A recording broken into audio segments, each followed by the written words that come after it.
Hi friend good morning जय जगन्नाथ मुई गीता आज मोर यूट्यूब चैनल रे आपण मान के फिर से स्वागत करुच्छे आ मोर वीडियो देखवा लाग चाहूछ बोले लाइक शेयर और सब्सक्राइब गोटे कर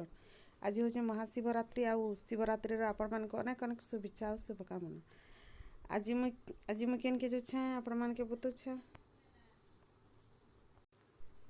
तो यहाँ आम जो चलनार शिव मंदिर यहाँ हूँ आम गाँ पाखर गोटे ब्रिज नदी दी कर जासूँ बाटे ना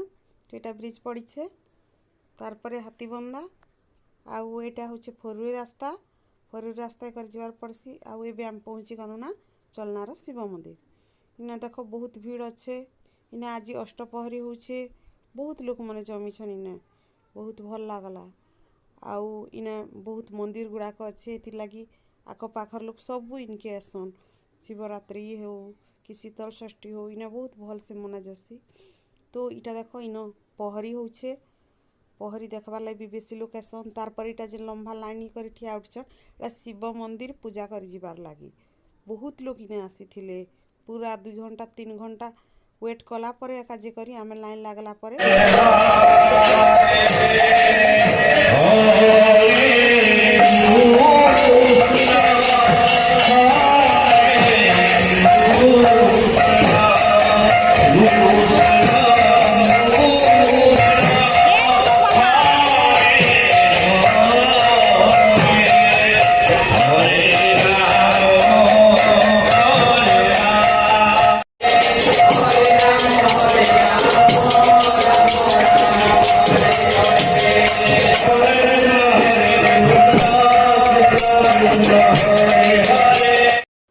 तो यहाँ हूँ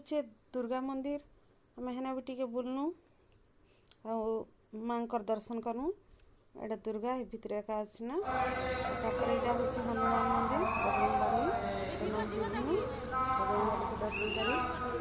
तापर घर के आसलु देख मुझे पूजा चलती बजरंगबाली घर के आसनु।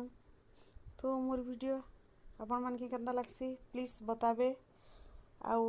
सब्सक्राइब गोटे करबे। तो मुई घर इटा रास्ता रे अच्छा तो तारपर आम इटा तारपर मुई इटा घर के आसलारू मुग बरा बनानी तो इटा तेल नहीं छे गोटे कढ़े रे आउ एबे बरा बनाबी मुग के बाटी कर रखिथिनी इटा बरा बनौछे बहुत भल होइतिला तेल बेसी गरम नहीं करबे जेबे बरा जदी बनाबार थिले बहुत भल लागिथिला खाइनु शिवरात्रि एंता करी पालन करनु। आपण माने केंता केंता करी शिवरात्रि पालन कले मते